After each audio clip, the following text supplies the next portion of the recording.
I see that the last few classes received a lot of comments, and both Monday class and the Thursday before, very interesting comments, and I see today also some very interesting comments. I just want to thank everybody who comments and gives perspective and adds insight, questions, feedback, critique, alternate explanations. We really appreciate it very much. So keep them coming. I don't always read all the comments, but they mean a lot. So let's begin. Be'ezer Hashem.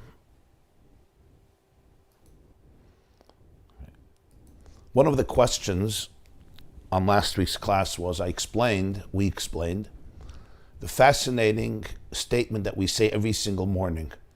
And I hope that with all these classes, a lot of pieces of the morning davening become more clear and more personal.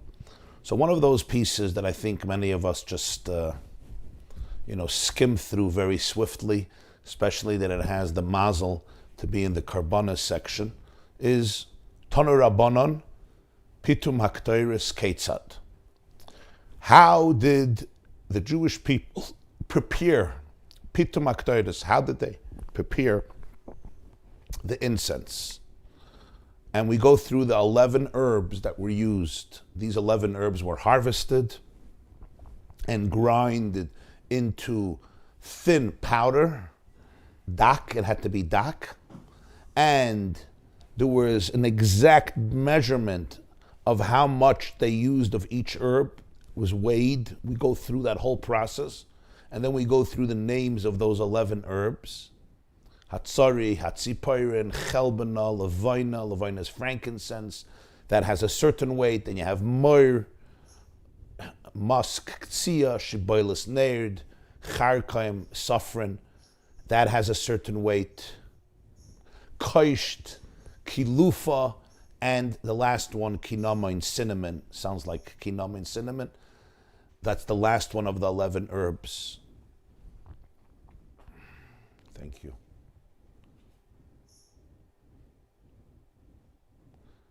Then he says if you put in oil, you disqualified it. Don't add oil. If you did not put in even one herb, you're missing one. You have 10, not 11. You're chayiv misa. There's a heavenly death penalty, which is obviously very strange. So somebody wanted to. I gave an explanation last time what it means. So we explained one aspect of it. It goes a little deeper, and I just wanted to clarify that. And it really sums up the whole point here. What have we been learning? What was the point? That in Kedusha, everything is usually categorized in number 10. That's why a minyan is 10. To bring down a special energy of holiness, to say Kaddish, Amin Yesh Miraba, Baruch Hu, Kedusha, Nagdishach, Kriyas HaTorah, all these types of things. We need 10.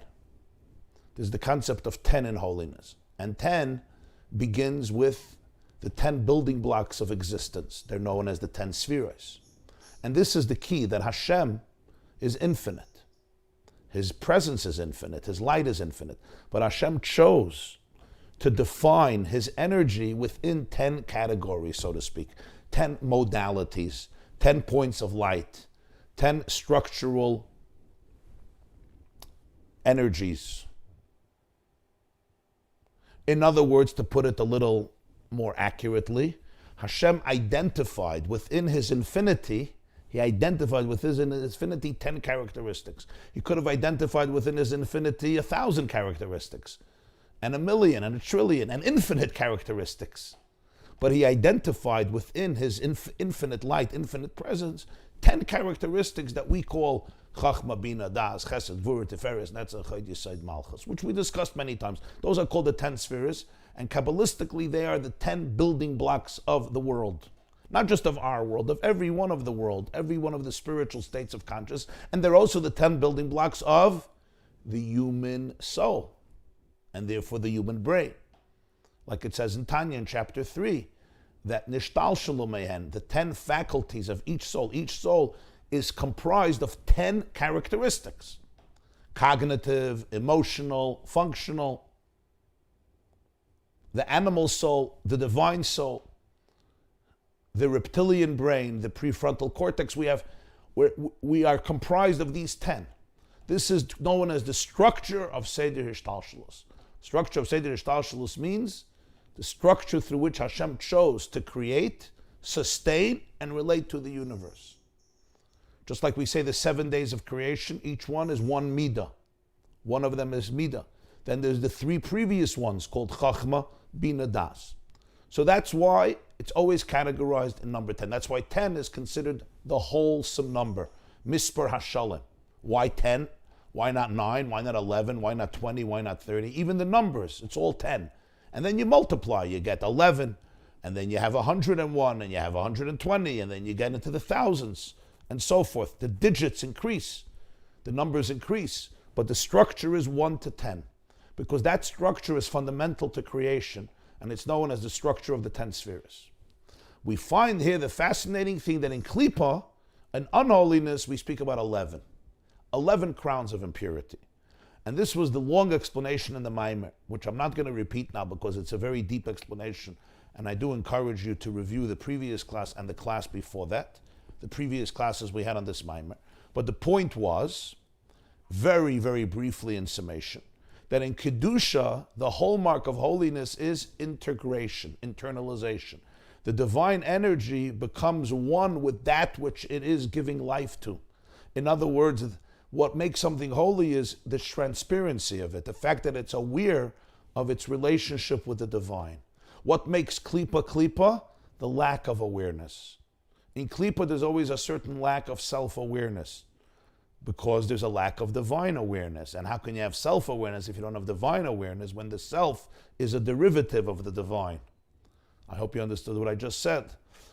So Klippa means a shell, a husk. So it eclipses its own real energy. So there's like a dissonance, there's a split. That's why Klippa is called Klippa. Any feeling or any experience, any emotion, any instinct, any thought that comes into your brain, and that thought basically is telling you you're detached, you're separate, you're lonely, you're broken, you're shattered, you're a piece of garbage, you're unworthy of love. That's called a thought of Klippa, meaning it's a thought that blocks you. It's like a shell, a banana shell covers the banana. Thank God a banana shell we peel, but it's not always easy to peel. You have a walnut, right? A walnut, it's called an egg. It's a very thick shell. You need to take a nut cracker and crack the shell. Sometimes you have a bigger Klippa, more dense, more thick. Sometimes it's thinner. But the common denominator in all of them is you don't see what's inside. There's a cover-up, there's a blockage. When I'm feeling that I'm unworthy of love, because I'm just messed up, and therefore I'm never going to get it, so therefore I replace my need for love with my need for attention or validation. I remember somebody once told me something very intense. I asked him, why do you work so hard? He was such a workaholic. And he said to me, I'm going to prove to the people in the office that they need me. I'm going to prove to them that they need me. That's what I need. I have to prove it to them that they need me. And he was aware of that need. So all these types of thoughts that make me feel separate, that's called a machshava, a thought, or an emotion, or anything that comes from Klippa. Now we all deal with this. That's what it is. So in Klippa, there's no direct connection with your source of infinity. I'm not always aware of my oneness, of my being part of oneness. One with me, one with the world, and of course one with the source of the world, which is Hashem. So in Klippa, there's number 11, because you have the 10 characteristics of Klippa, just like you have Kedusha, Zela, Umazeh. Everything is in equal balance. So if you have 10 here, you have 10 there. But in Klippa, you have number 11, which is the divine energy that vivifies it, that gives it chayas, that gives it energy, because the divine energy is above, it's aloof, it's sublime, it's transcendent. It's not integrated in the Klippa, because if it would be integrated, the Klippa would not be Klippa anymore. The Klippa would either swallow it up and it would dissipate, or the klipa would melt into it, and there wouldn't be an existence of klipa. So that's why in klipa you have number 11. And the point of the 11 herbs of Ketores was to elevate, to sublimate all the klipos that exist in our psyche and turn them into a fragrant aroma, because every klipa is a challenge to work through, and when you work it through, you come to a much deeper place in yourself. Just like when I work through those thoughts of trauma or those wounds, and I work it through, I come to a much deeper clarity, to a much deeper place of love. Because whenever you transform negative energy into positive energy, it's always much deeper. As we know, the light that comes from darkness is deeper than the light that is just natural light. So that's why if you're missing one of the herbs, it's chayav misa. Because if I do Ketores without one of the herbs, what did I do? I declared a death sentence on the klipa. I declared a death sentence on one of those people, or one of those aspects of reality, because I ignored the 11th herb. By ignoring the 11th herb, what am I doing? I'm not allowing it to be elevated. I'm depriving it from its life source, from its sublimation, and that's a form of death. So chayav misa, I'm experiencing what I have done to others. So that's the idea, that it's not just in the physical sense somebody's going to kill this person. It's not Mrs. Bezdin. There's no death penalty. It's the concept that, spiritually speaking, this is something that created more the opposite of life for all those people, because I was not ready to bring in all the 11 herbs. In other words, you always have to understand these halachas as really a blueprint of something happening in a very cosmic way for those who have the sensitive eyes and the sensitive soul to appreciate the inner dynamic. Especially if the number 11 is the divine energy, then you're mamash depriving it of its chiyus. So that's there's a lot to say about this, but I just wanted to clarify, because I know that it was a little of a heavy explanation. And I just wanted to clarify it. Somebody's asking here,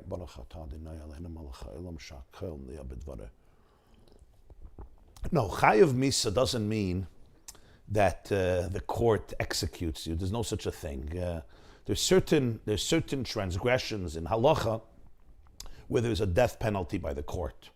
For example, somebody murders somebody, there could be a death penalty. Idolatry, adultery, there's certain sins that the Torah enumerates.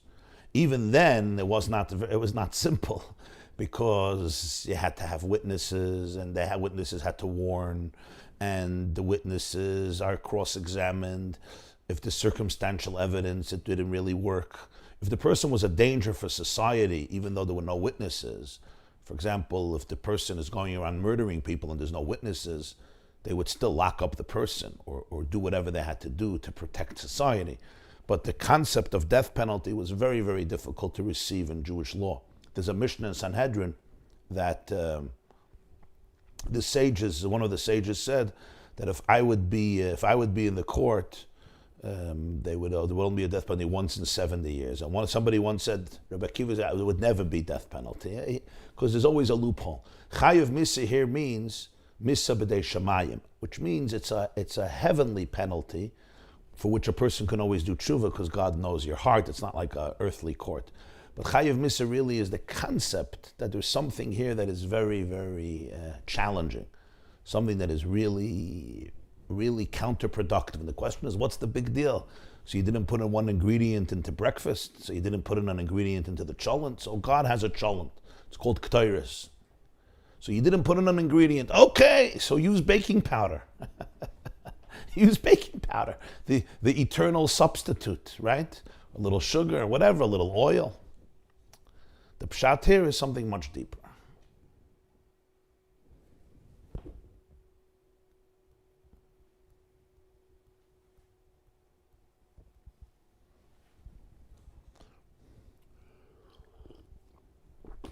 Now,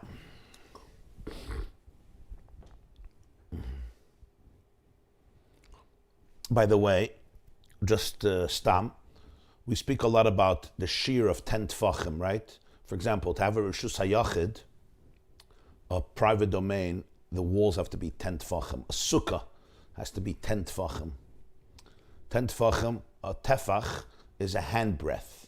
There's an amma, a cubit, and a tefach is a handbreadth. So 10 tefachim is the size of a reshus, the size of a domain. If the walls are 10 tefachim, it could be a private domain for Shabbos, for Sukkah, for other halachas. So you have that concept of 10 tefachim. Again, spiritually, it's the 10 spheres. Each tefach represents the 10 spheres, and that makes a full reshus. So Klippa has this tefach hecher, 11th tefach, which is the transcendent divine energy. But here comes the point. Yitzchak wants to bless Esav because Yitzchak knows that Esav, even though his life is challenging, and even though the trajectory of his life is not the one that Avram and Yitzchak tried to instill in the children, but Yitzchak knows that Esav has tremendously deep spiritual sparks. Esav is a very high soul, is a very deep soul, as we spoke in previous classes. And he hopes that the blessings will help wake up his sparks. They will bring them out from him, which is a fascinating idea. He doesn't want to bless him because he's naive, because he's giving him just good food. There's something deeper. It says he loves him kitzayed befiv. There is game in his mouth. So everybody knows the Chassidic interpretation. Game in his mouth is not just physical. It means, tzayid means to hunt, to trap, because when you hunt an animal, you trap it, right? Whether you put a trap or whatever you do. Tzayid befiv, there was something trapped in Esav's mouth. In Esav's mouth, there is trapped tremendously deep sparks and potentials. And that's why over the generations, it says that, the Alter Rebbe says that from the Arizal, that Yitzchak saw in Esav, he saw the soul of Reb Meir. Reb Meir was a convert, he came from Esav. He saw the soul of Shmaya and Avtalion, came from Esav. He saw the soul of Rabbi Akiva, came from Esav. He saw the soul of Onkelos. Onkelos is the one who gave us the Targum. He was a nephew of Titus. He converted. Targum Onkelos, after the destruction of the Second Temple, came from Esav. All the souls of Gerim, of converts from Edom, from Esav, this is what Yitzchak saw. He saw it in Esav. They're part of what's called epigenetics of Esav. Today we call it epigenetics. They come from Esav. And Yitzchak saw this in Esav. And indeed, they came out of Esav. And the fact that he wanted to bless him helped in that sense, because he wanted to bring out this point. Practically, it wouldn't work without Yaakov. Esav's sublimation comes through Yaakov. But Yitzchak wants to bless Esav. And in order to do that, he needs to bring in a higher light. He can't just bring in the regular light. You gotta come in with the strongest, intense light, because you have to lift up sparks that have fallen low. You need a much more intense level of love and spiritual energy. And that's the tenderness that exists between Yitzchak and Esav. The problem is, as we learned, if Yaakov wouldn't receive the blessings, it would come straight to Esav. One of two things would happen. Either the energy would be swallowed up in Esav. In other words, it would be squandered because he wasn't in the mindset of being uplifted, or he would become a zombie. It would just obliterate him. Now, I want to just say something. I gave a metaphor for this, that sometimes a person is struggling with addiction, and you may give them money to go into recovery, but they're not in a position where they're capable of that at the moment. So they use the money and they squander it. And that was my metaphor, that if Yitzchak would have given Esav the blessings, this light, instead of elevating Esav, would be lost in Esav. It would be swallowed up in Esav. There was somebody who sent me an email, and they felt, perhaps justifiably, I didn't think that was that way, that when I gave the metaphor about drugs, about addiction, I was saying it in a humorous way, and that it may have been offensive to people, especially who are struggling with this or have loved ones struggling with this. So I just want to apologize for that. I don't remember saying it in a humorous way, because I'm quite aware of the catastrophes and quite aware of the suffering of many people that I know personally, people that I'm dealing with as I speak. I don't mean at this moment, but this morning, and other situations, including people who are close to me. So I'm completely aware of how serious and sensitive this is. But the fact that somebody perceived it that way is enough for me to express my apology and remorse. And God forbid, I didn't mean it in any way to make. I didn't mean in any way to make light of it. But if it was experienced that way, my sincere apologies to you and to anybody who took it that way. This is a very serious issue, and it's a very serious metaphor. The metaphor is that that sometimes people are not ready to receive all the light that we want to give them, and you have to know when they're ready and when they're not ready. So we have also online some of our close friends who come to the classes from different interesting countries, aspiring converts. So you may also be coming from those sparks of Esav. Yes, somebody just commented, so that's what I'm responding to. So now the blessings have to go to Esav, but they have to go through Yaakov.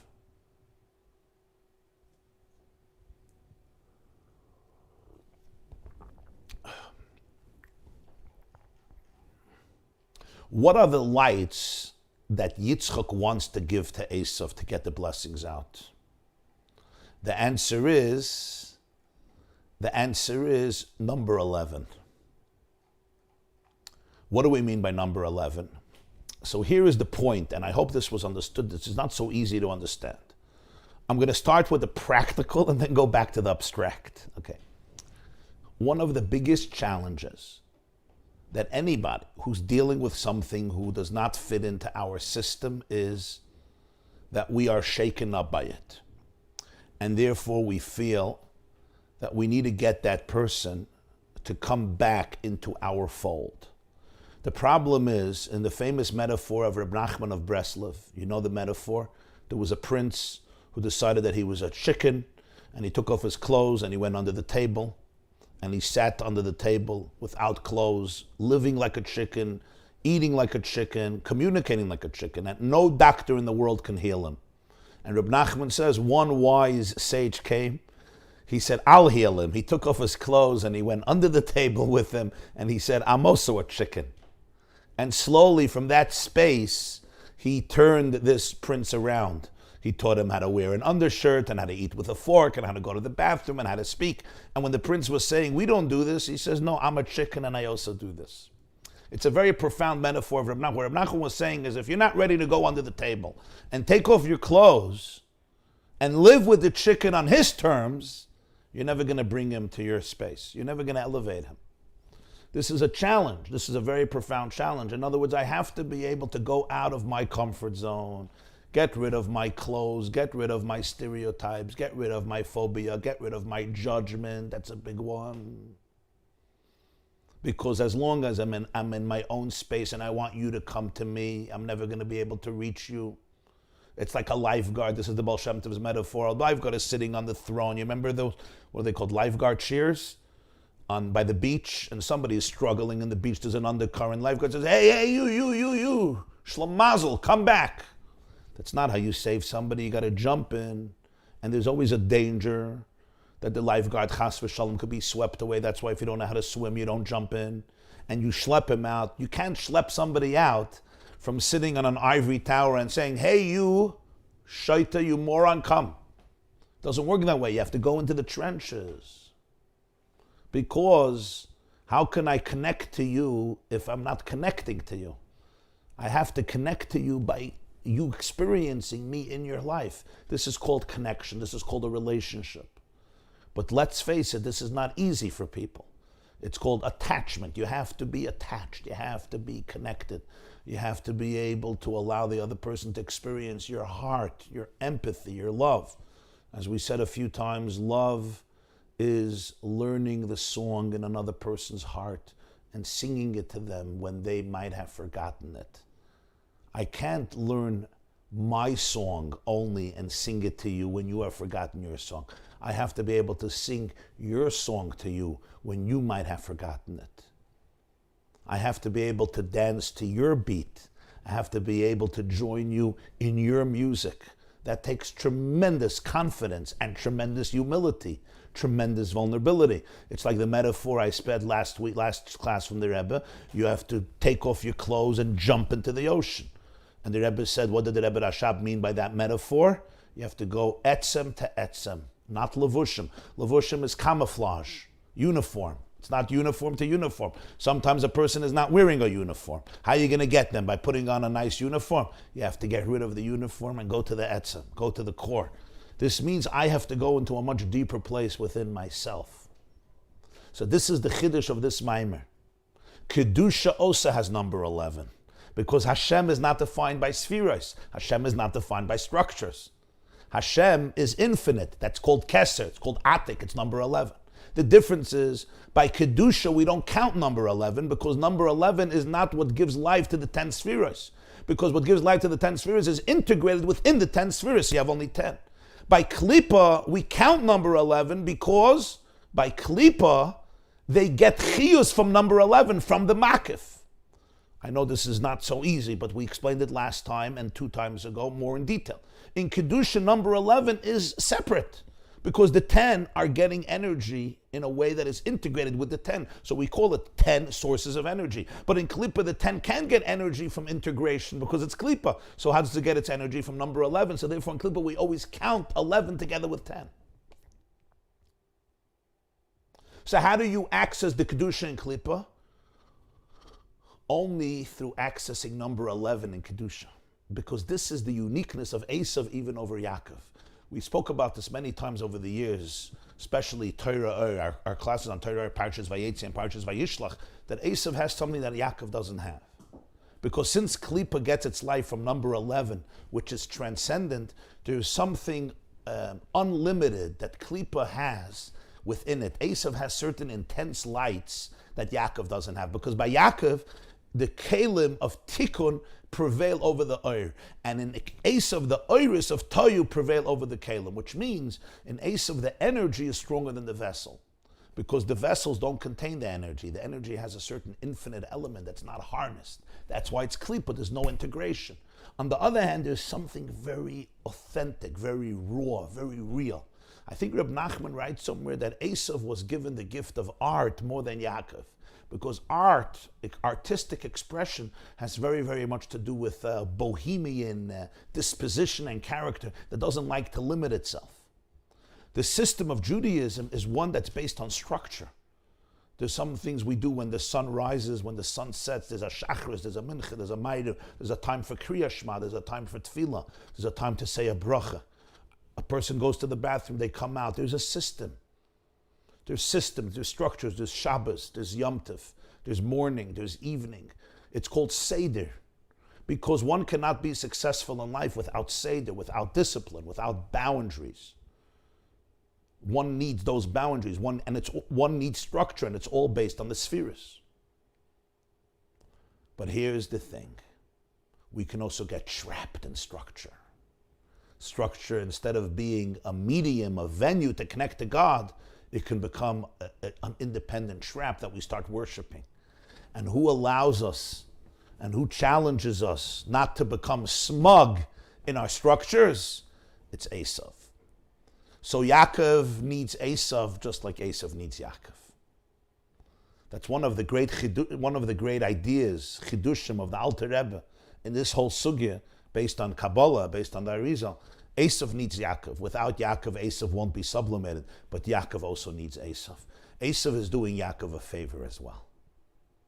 That's why I wrote in one of the titles, the children who challenge you most are also doing you the deepest favor. Why? They're teaching you about God. You say, no, I just want nachas. Is it nachas? Yes, we all want nachas. But what is nachas? There's nachas the way I want nachas, the way my ego wants nachas, my family, it's nice, it's geschmack. Then there's godly nachas. Godly nachas. I asked, a mother phoned me the other day, so she has very interesting children. So I wish to Aden you should have nachas. She tells me, Rabbi Jacobson, I've learned in my life that if you want nachas, you have to find it. You have to find it. In other words, it was very interesting. She was a sober woman. She was not going to sit on the couch and wait for the nachas to come down from heaven, I have nachas. If you have that, great, awesome, Baruch Hashem, I'm not complaining. Take the ball and run with it. But what her point was, sometimes you have to find it. You have to find it.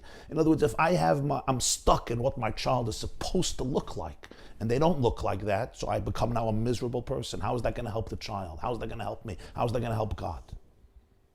Everybody understands what I'm talking about? You with me? You have to be able to tune in to what Hashem wants from you today and who this child is today. What's going to be in 5 years, we'll see in 5 years. But who is this person today? How can I connect with you today and bring out the best in you today? And for that means I have to sometimes go out of my comfort zone and jump into the water without my clothes. Did I tell you this story? I told it before Yom Kippur. It's a great story. Maybe I even said it last time, I don't remember. Rabbi Ronnie Greenwald, some of you remember Rabbi Ronnie Greenwald, Zechron Levarach. He was a big tzaddik. He lived here in Monsey. He had the Sternberg camp, and he was a very, very special man. And so he was once Yom Kippur. He came to a hotel on Yom Kippur. And right when he went into Kol Nidre, he saw that a van of young Jewish boys and girls who were what you would call ex-Chassidic, came to the hotel. They were looking for a place where there's no Jews to hang out and chill out on Yom Kippur. So Ronnie spent most of Yom Kippur with them. Not in shul. He came there for the program. So he was there, but most of Yom Kippur, he was with them in the lobby and at the swimming pool. I remembered, I shared it at last year. I shared it at Monday. The thing is, between Monday and today, I gave a lot of lectures. Really a lot of lectures. So therefore I don't remember, my apologies. But that's a point. He could have easily said it's Yom Kippur. A Jew goes Yom Kippur to shul, and these bums should also be in shul on Yom Kippur. Very nice, but they're not. They were at the pool. They were at the pool, and some of them were drinking beer too, on Yom Kippur. So it's very easy to be dismissive and say it's a chiyuv kares, it's a death penalty to eat on Yom Kippur. Not from the court, but from heaven. He could have done that. And you know what? He would have gone to shul and he would have felt very holy. I don't hang out with such low lives. They're low. But he understood that you have to think not about yourself, you have to think about Hashem. And when you think about Hashem, you don't use the 10 spheres as a trap to justify your religious insecurities or egos or fears. Now, this is a very delicate thing because this can also be misconstrued. Like every deep concept can be misconstrued. But that's the power here. The power is that there's something in Esav that is transcendent, it's higher. The tragedy of Esav is he never harnessed it, he never integrated it. He doesn't know how to make sense of himself. There's something chaotic in Esav. And the truth is every addict has this. Anybody struggling with addiction or struggling with mental challenges, mental insanity, for example. Insanity always comes from number 11. That's insanity. It's called in Chassidus toihu, chaos. Chaos is where it's at, but we need integration. If there's no integration, the chaos is overwhelming. That's what causes insanity. So this is very, very heavy because Yaakov needs that insanity. And the only way he's going to get that is through Esav. I like that. Yaakov needs that insanity. And the only way you can get that is through Esav. The problem is, with Esav, there's no integration. So it's just chaos without resolution. Esav has the vessels. Esav has the structure. Yaakov has the vessels. Yaakov has the structures. When Esav and Yaakov make peace, it's the lights of chaos in the vessels of integration. Iris of Toyu in Kalim of Tikkun. And that's where you have the fusion. And that fusion in our life is a daily challenge. Because everything in my life that's not resolved comes from that number 11. Yaakov is structure. Yaakov needs to elevate Esav, but for that, Yitzchak you need to introduce the light of number 11 in holiness, which can then reach into the light of number 11 in Klippa. So practically, if I go to Esav and I start preaching to him about the 10 spheres, he's not attracted to that. Why? Because it's not the Kedusha that he knows. So I want you to see the subtlety of this idea. I could preach beautiful things to Esav, but if they're coming from the 10 spheres, he won't get it because it's not the godliness that his soul yearns for. He needs number 11. He needs infinity. He needs makif. Only when I go into a deeper language within myself, or to put it differently, I transcend my verbal experiences. To go to 11, will I touch the Kedusha and Esav. So that's very powerful, because sometimes I look at Esav and I'm speaking and there's no effect. And who do I blame? I blame him. Really, I have to go into myself and ask myself that I go into my own transcendence, that I manage to connect to my divinity from a place that transcends fear, insecurity, the need to put everything in a mold and a box. Only when I get to my raw energy can I touch Esav's raw energy.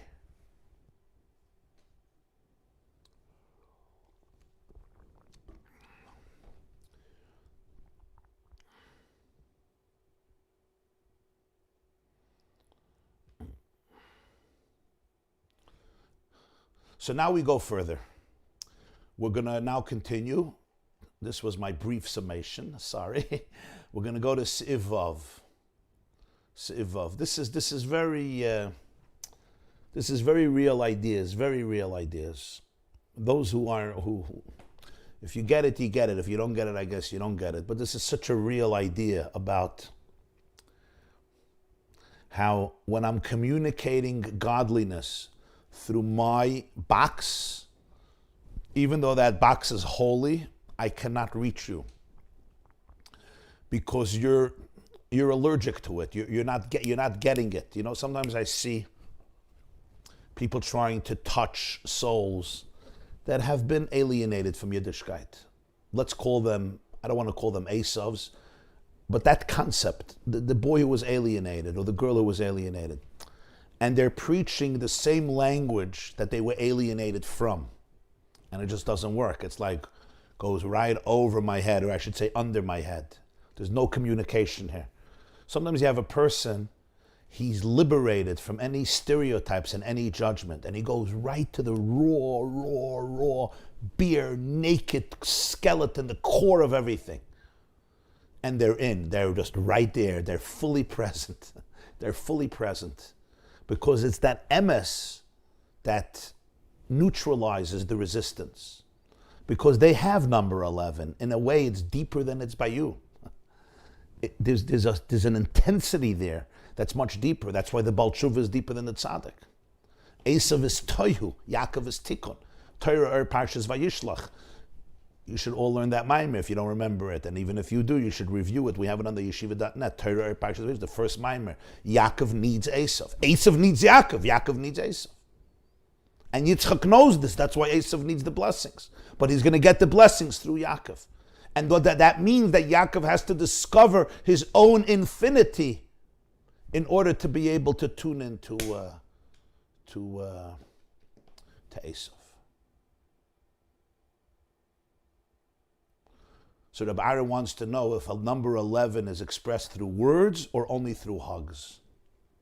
Very good, Gewaldige question. I like that. The answer is usually through hugs, much more than through words. Even if it's words, it's not the words. It's the intensity of the words. It's what's in the words. So now we come to the last piece of the Maamar, section 6, chapter 6. If you open your source sheet already, it's page Shin Mem Aleph, close to the bottom Vav. V'hinei b'chdei shetiyam shachas atik lamata. V'ayad shayedei zeh yibirud hanitzutz shebesitra achera. We said that the blessings are Hashem should give you from the dew of heaven. The dew of heaven represents what's called Atik. Atik is number 11 in Kedusha, which is higher than the 10 spheres, because that's the only way you can elevate Ace of Sparks. The way to access this state of number 11, for this you have to access the essence of Eirein Soiv, the essence of Hashem, who transcends even what we call Atik. Atik is the name in Kabbalah for the Pnimius of Keser. Keser is number 11. Remember, we have the 10 spheres. Chachma bin Adas, Chesed, Word, Teferes, Netzach, Chayd, Yesod, Malchus. Above it is Keser. Keser is like the crown on top of the head. Keser itself, the deeper dimension of Keser, is called Atik. He says you have to introduce Hashem's essence. The atik mitzad atzmai, atik on its own, mikivan she'inyanehu shu netak umuvdil meishtalshlos atik milashin netak. The word atik actually means removed, above, transcendent, sublime. Because it is number 11, it's completely beyond structure. How are you going to access it? In order to access it below,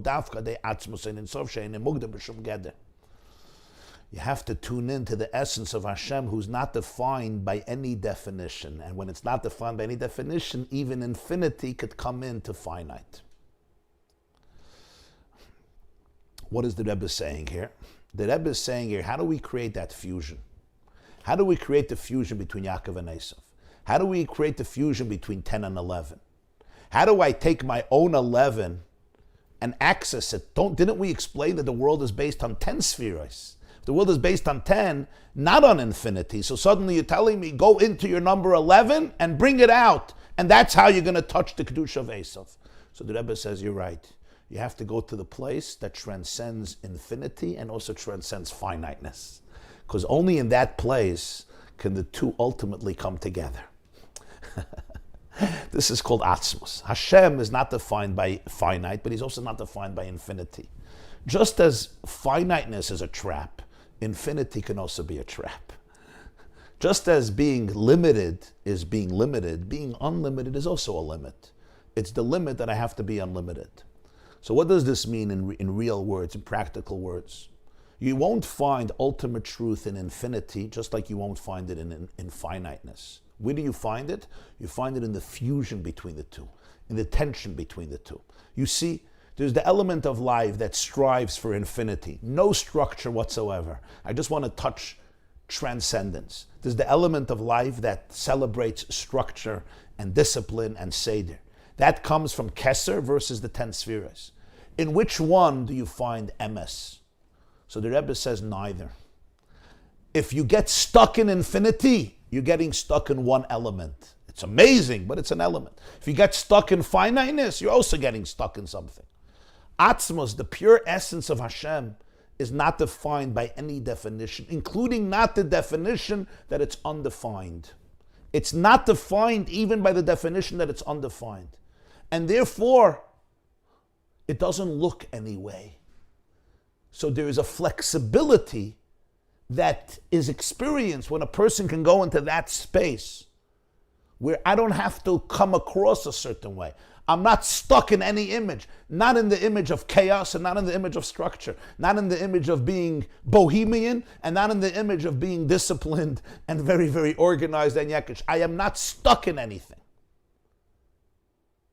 Why? Because I'm a conduit for Hashem's essence. And Hashem's essence expresses itself in infinity, and sometimes it expresses itself in very, very finite, limited venues. You're not defined by anything. Only when I can touch that place within myself can I fuse number 11 and number 10. When I can't touch that place within myself, then either my disposition gravitates to this, or my disposition gravitates to this. So either I'm a Yaakov or I'm an Esav. Either I love to sit in the tents or I love to be in the field. Which one are you? Which one are you? Do you love to sit in the tents or do you love to be a hunter in the field? Different people have different things, different dispositions. Only when I get into a place of Atzmos. What's Atzmos? Atzmos is the pure essence. Liminal space. Liminal space. Only when I go into my own Atzmos, which is a reflection of Hashem's Atzmos. Atzmos means the pure essence. I'm not defined. I don't have an image. Let me explain what this means. We all know, now listen carefully. We all know in Bereshis it says a person was created in Hashem's image. But B'Tselem Elokim Asa Es Adam. Here's the problem. Hashem doesn't have an image. If Hashem doesn't have an image, how can I be created in His image? Moshe Rabbeinu tells the Jewish people, don't make an image of Hashem. The answer, of course, is that's exactly the point. When it says you're created in Hashem's image, it means you are imageless. You are a reflection of Hashem's image, and Hashem doesn't have an image. That's you too. You also don't have an image. The worst thing we do to ourselves in life is we create ourselves in a particular image. I say, this is who I am. And now there is resistance to who I am. I'm confronting a curveball. And what happens? I either aggressively fight it or I run away, fight or flight, because I'm stuck in my reptilian brain, in my amygdala, which has an image. But when you realize that you're created in Hashem's image and Hashem is imageless, so you choose your image. You're not stuck in an image, you choose. Today, right now, my image is going to express itself in this way, even though yesterday it expressed itself in the opposite way. How? Not because you're chas v'shalom a split personality, but because your personality can accommodate splits because you transcend categories. Your personality can accommodate splits, not because you are split, but because you confuse paradoxes, because you're never stuck in an image of what life is supposed to look like. I'll have a memory I'm going to share with you. It taught me so much. It was approximately 3:30 or 4 o'clock in the morning, the night of Simchas Torah. I was a young yeshiva student. The Lubavitcher Rebbe was dancing for hours. This was 1987. The Rebbe was dancing, but not just dancing. I have to say he was in his, was 87. So the Rebbe was 85, 86. He was an older person. And he danced, I'm telling you, the 20-year-olds in the crowd could not keep up. The Rebbe was jumping and dancing. I remember there was a song, after 20 minutes, nobody had strength anymore. It was something special to see his joy with the Torah that night. And it went for hours and hours and hours. It was incredibly festive. I would say an expression of infinite joy, at least the way I saw it. At 4 in the morning or 3:30 it ended. They said Aleinu, and the Rebbe was going back to his room for a few hours till the morning davening. As before he was about to leave, he started to talk. Usually talk like 3:30, 4 in the morning. You couldn't hear because it was so noisy in Shul. You had 10,000 people, 8,000 people in a place that's legally holds 3,000. But I was in the front because I knew that sometimes the Rebbe would say things, and because I was one of the scribes, the oral scribes, I would stay in the front. So I heard it. Maybe there were probably 5 people who heard it. Me and Rabbi Groner, the Rebbe's secretary, maybe another few people, because it was so noisy. And what did the Rebbe talk about? He spoke about reminding everybody. He said that before he leaves, he wants to remind everybody that on Simchas Torah, you have to be Ma'aver Sedra v'Zois HaBracha, because that's when you finish the Parsha. So you have to do it, Shnayim Mikra Vecha Targum, and he spoke about it. And then he spoke about learning the Parsha of V'Zois HaBracha and learning Parshas Bereishis till that day. Let's say if Simchas Torah was whatever day in the week, to learn Parshas Bereishis till that day, till Shlishi or Revi, Chamishi, Shishi, I don't remember what the Kviyas then was. And he spoke about the importance that within all of the dancing, people shouldn't forget the shiurim, what they have to learn, besides the other shiurim that people have. And then he started a niggin and he went out. And I remember at the back of Shul there were bleachers, people who were very far because they were all the way in the back, and he stood with them and danced for a while. And for me, this was an illustration. You know, sometimes people get into this transcendent mode of infinity. You're dancing away. Who has time to think about being Ma'aver Sedra? Doesn't fit, you know? You have the chevra who are, everything is structured and this, and now Ma'aver Sedra, now we go to sleep, now we eat, now we go to shul. Everything is, there's no expansiveness. At that moment, I saw what Yiras Shamayim is. The Rebbe could dance for hours in the most infinite fashion, and then, but now he spoke about something that was a very, very different nature. And the reason is because just like structure can be lethal, infinity can also be not the right thing. For this, you have to be in touch with Hashem himself. And then there's no image. It doesn't look any certain way. Now you confuse the two. It says, Val pize yuvana ilu va'achidush de birchas Yitzchak v'yitin lecha alekim al vayivarech alekim es Yitzchak. Ki abracha v'yitin lecha alekim hi shetiya hamshacha lamata levareres hanetzutzes shebe'esav. V'hamshacha zu hi me'atzmus eidin soif kanal. V'zel v'yitin lecha ha'alekim behei ha'yidiyah b'chinas helam ha'atzmi dein sof shemisham l'koyach ha'berura. Now we come back to the beginning of the Maamar. The Rebbe said that there was the blessing Elohim gave Yitzchak after Avram's death. But then there's a deeper blessing, the blessing that Yitzchak wants to give Esav and ends up giving Yaakov, V'yitin lecha ha'elekim. And that's a deeper blessing. Because this blessing is a blessing that's going to allow us to elevate Esav's sparks. And that can only come from Hashem's essence, mamish. Because what allows us to elevate Esav's sparks? Accessing number 11 of holiness. The only way you can access number 11 down here in this world is through the essence which can fuse infinity and finiteness. That's why he says ha-Elokim. Doesn't just say vayivarech Elokim. Ha-Elokim, the Elokim. Elokim represents concealment. But here we mean concealment in the sense what's called Hela Ma'atzmi, the ultimate core of all concealment, which doesn't have to be concealed. It's the core of Ein Sof. And from there you have the power of Birudim, of elevating Esav. This is the deeper meaning of what it says in Medrash. Mital Hashemayim zu mikra mishmane yared zu mishne dagan ze Talmud v'chuli. The Medrash says, when Yitzchak says Hashem should give you from the dew of heaven and from the fat of the earth and much grain and much wine, it's also referring to certain aspects of Torah. The dew of heaven is Tanakh, Mikra, Torah Shebeksav, Chumash. The fat of the earth is Mishnah. Grain is Talmud. And he goes through the other ones as well. Braisa, Gemara. The Lecha Einay Muvan. Haregam Lule Birchas Yitzchak Koisa Torah Nitenes Li Yisrael.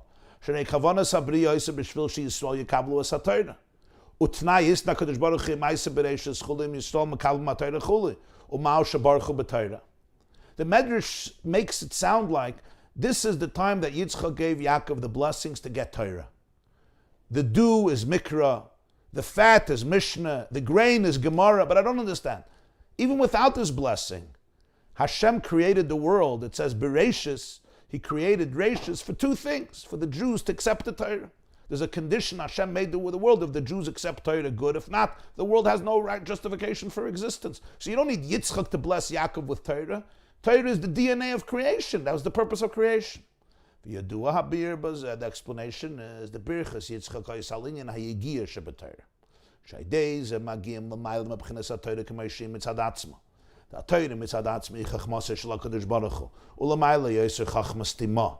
Vaydei Ha'Yigiyah Betorah Yigiyah B'derech Chayzer Magiyim L'Hela Ma'atzmi the Torah Ayin L'Ras Elikim Z'Lasecha. The answer is there is Torah and Torah. The blessing of Yitzchak wasn't that the Jews should receive the Torah. That they would receive anyway. The blessing of Yitzchak was what's called Yigiyah B'Torah. Yigiyah B'Torah is the toil in Torah.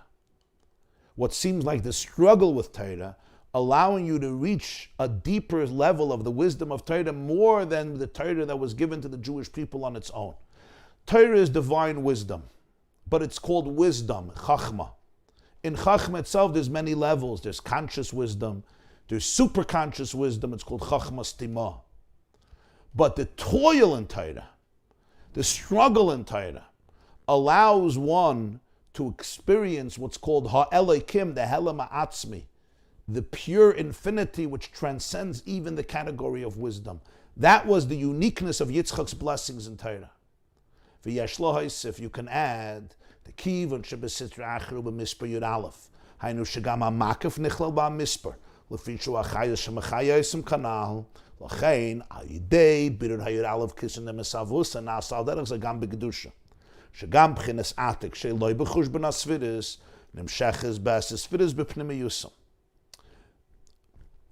V'inyin Zeh Hu Chidush Gadol Yoser Ma'amshacha Da'atik Levarer Birudim Sha'amshacha Lamata Hirak Nesinis Kayach Umizeh Muven She'b'inyin Zeh Hemshech Atik B'Asis Viris B'Pnimiyusam Shenasa Devedes HaBirudim Mizgala Gama Atzmus She'enem Mugder B'Shum Geder Oid Yoser V'zeh V'yitin Lecha Yitin v'yachzer v'yitin the nesina rishayni amshachas alamatz v'yitin l'chalak b'chtei levarer birudim v'zeh sheyachzer v'yitin hu amshachas v'gilui atzmi shenasa idei avodas habirudim.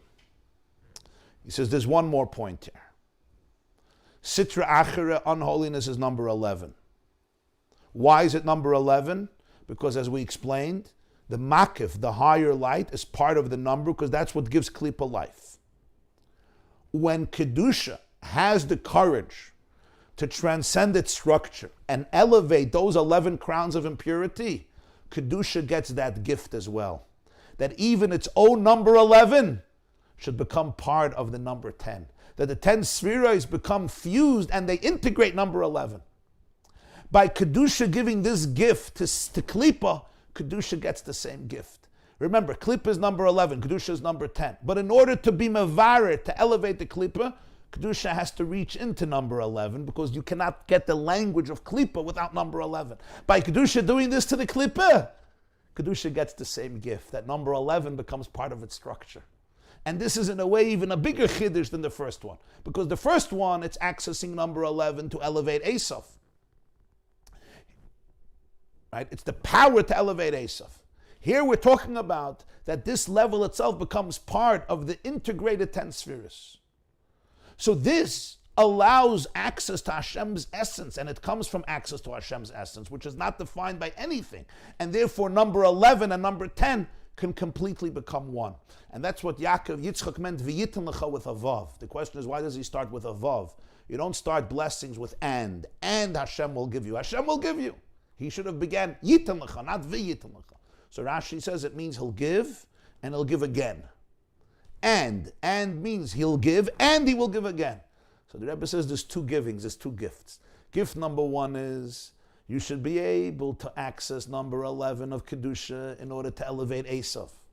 Gift number two is that then number 11 becomes part of your own life. That's a deeper gift. That's a deeper gift. That Yaakov himself becomes transformed in the process. One element is that Yaakov has the power to give Esav what Esav needs. In other words, to access Ha'elokim, what's called Hela Ma'atzmi, the pure essence, which is not defined by anything, in order to be Mevarer Berurim, in order to elevate the sparks of Esav.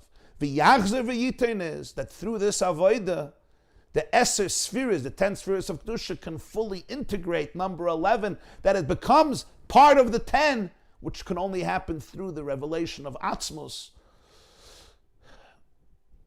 as a result of your working with Esav. And you could never have this if not working with Esav, because if I remain in my own zone, I remain in 10.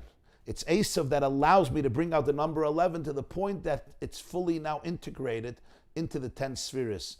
And this means really where the person is completely a channel for the pure essence of Hashem, which is not defined by infinity or by finiteness. And what this means in a very, very real way is there's a complete flexibility in life to ask not what God can do for me, but to ask what I can do for God.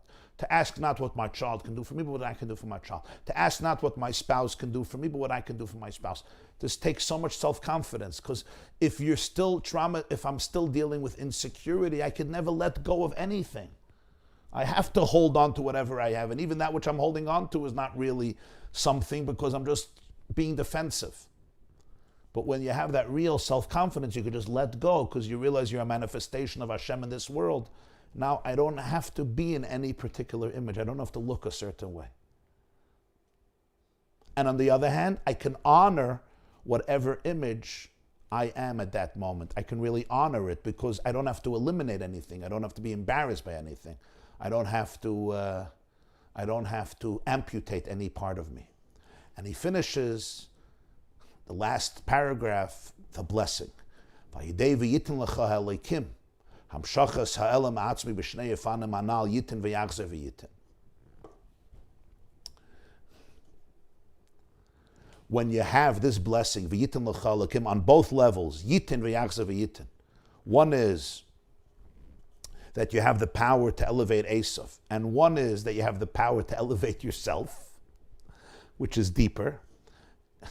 Nimshach gam metal hashmaim mishman eretz mikra mishna v'gam metal hashmaim kipshuta. It gives you the dew of heaven and the fat of the land, both in the spiritual sense, Tanakh, Mishnayos, and also physical, the dew of heaven. The Taloi Meyatzer, the Gemara says, dew doesn't stop. Unlike rain, where there can be different seasons, especially that there's no even thought of stopping the dew. And the fat of the land, and grain and wine literally, with the ultimate expansiveness, that a person's economic and financial state and blessings. the fat of the land and grain and wine should be with the ultimate expansiveness ad lebinyan Beis Hamikdash hashlishi, until the rebuilding of the third Beis Hamikdash. Yaakov shekare bayis, which corresponds to Yaakov. Avram and Yitzchak are the first two temples. Yaakov is the third one. Yaakov called the Hara Meri, he called it a home. Avram called it a mountain. Yitzchak called it a field. And Yaakov called it a home. A home represents permanence. And from the Beis Hamikdash, the Gemara says a menachas light extended to the whole world. That the whole world is transformed into a home of Hashem, into a residence, into a space, into a Beis Hamikdash, where Hashem's infinity dwells and is manifested in the most conspicuous way. This completes at least one dimension of the Maamar V'yitin Lecha Tavshin Chavches, the Maamar of Shabbos Toldos V'yitin Lecha that was said at the end of 1967 by the Lubavitcher Rebbe. So let's take a few questions, if there are. Yes, I see a lot of questions. Okay, we'll take 5 minutes of questions.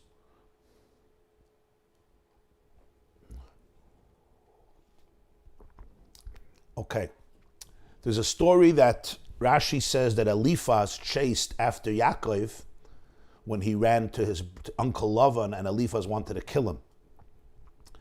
And Yaakov basically told Eliphaz, take the money that I have, and a poor man is considered dead, and you won't have to kill me. And Eliphaz accepted it, and he didn't kill Yaakov because he grew up by Yitzchak, so he felt bad. He took all of his money, and Yaakov went to Lavan, a poor man without anything. So the person is asking, he doesn't understand. Why did Yaakov have to give his money? Yaakov was very strong, and Hashem told him he's going to watch him and protect him. So he should have killed Eliphaz, because Eliphaz was trying to kill him. Why did he have to give him the money? Just kill Eliphaz. Eliphaz was his nephew, so maybe he didn't want to kill his nephew. So the person is saying that now, based on this Maamar, he understands. Yaakov understood that in order to get the sparks of Esav, you have to go, you remember last year, Lifnei Hashem, you have to go beyond Yudke Vavke, right? That's what Rivka told Yaakov. That these brachas come from Lifnei Hashem, they come from number 11. So Yaakov could have killed Eliphaz, but that would have missed the point. He wanted to bring Eliphaz to a higher level. The only way he could bring Eliphaz to a higher level was that Yaakov had to get rid of all of his clothes, all of his money, all of his coverings, all of his uniforms. So basically, you're saying that Eliphaz was given by Yaakov a gift at that moment. He saw that Eliphaz has a tremendous spark, and he wanted to develop this power of Eliphaz, so he gave up everything he had. He took off all of his garments, he stripped himself from everything in order to bring Eliphaz to a deeper place. And he learned this from Yitzchak, because Eliphaz grew up in the bosom of Yitzchak. And the person is mentioning, I once brought in a class, the Stipe Lagon once said, that because of Yitzchak's love to Eliphaz, we have the Jewish people today, because Eliphaz didn't kill Yaakov. So Yaakov followed the same example of Yitzchak to actually embrace Eliphaz and help him. And the fact is, if you look in Iyov chapter 4, it says that Eliphaz had Ruach HaKodesh, he had divine inspiration. And Rashi says, because he grew up in the bosom of Yitzchak. So here you have a person who comes to murder Yaakov, but he ends up having divine inspiration. Why? Because Yitzchak raised him, and Yaakov continued to inspire him by stripping all of his garments. It's a beautiful insight. The person is adding, this must be Reb Daniel, right? Yeah. The person is adding that it says in Kabbalah that Eliphaz was reincarnated into Onkelos. Onkelos was a reincarnation of Eliphaz. And Onkelos didn't listen to Titus, he converted to Judaism. Where did he get this power from? Just like Eliphaz didn't listen to Esav to kill Yaakov. So Eliphaz's soul was reincarnated into Onkelos, who translated the entire Torah into Aramaic. He didn't listen to Titus, and he converted to Judaism.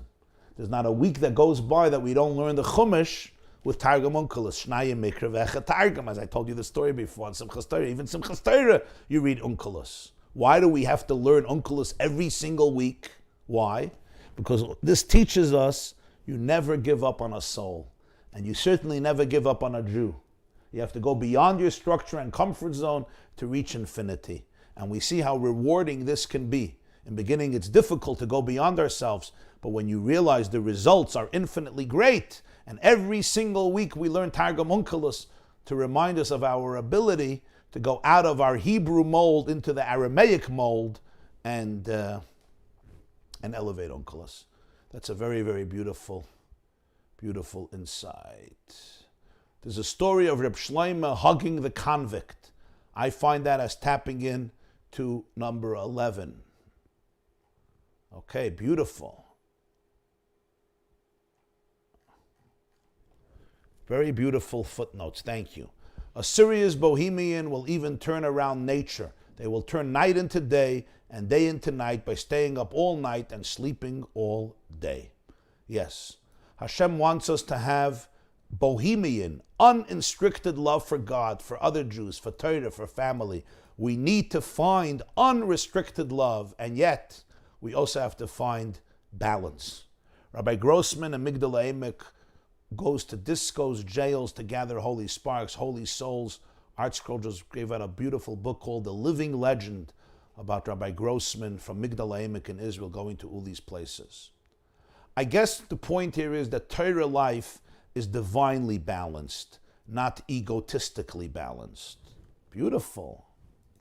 Yes, divinely balanced, not egotistically balanced. When Mashiach comes, will we access Atik? Well, the point here is that this is the preparation for Mashiach. The word Atik means removed, above. Is that why in English the attic is above all the rooms?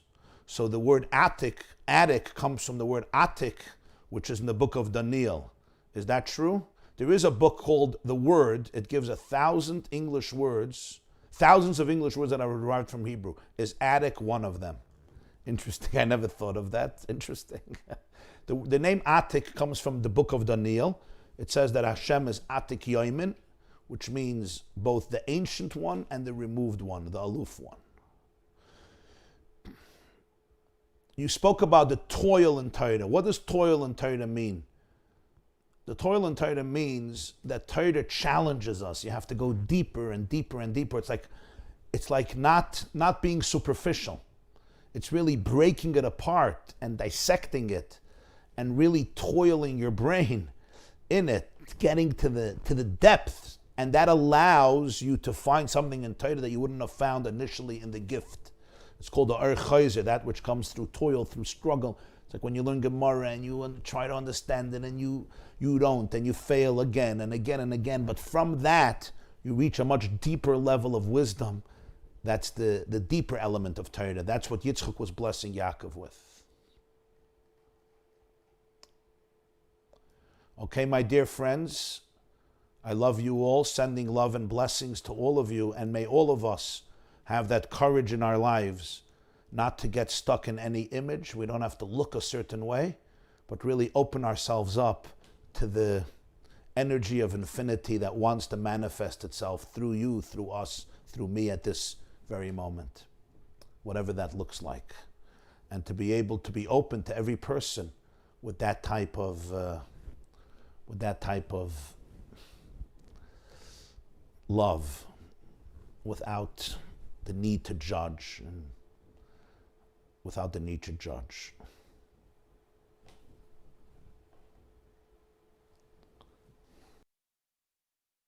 I'm saying learning Gemara is very hard, and people sometimes deceive themselves.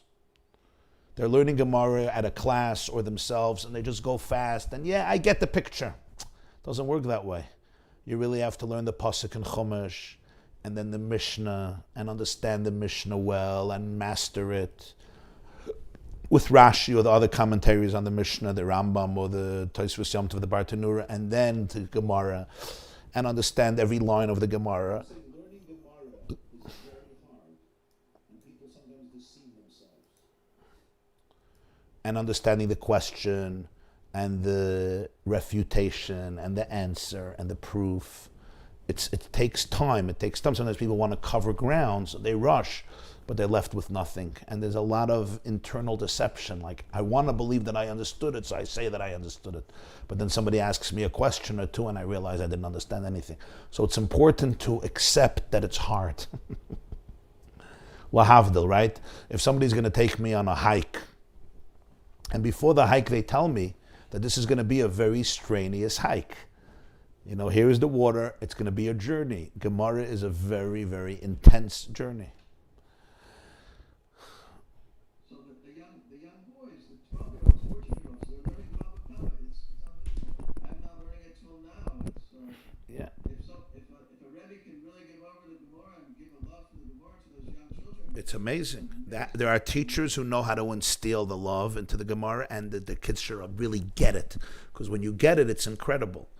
But very many just don't get it. They just hear the words and they get something, but the whole build-up and structure, it's like building a building. It takes an architect, it takes a contractor. It's literally putting up a building. It's an intellectual edifice, a mansion.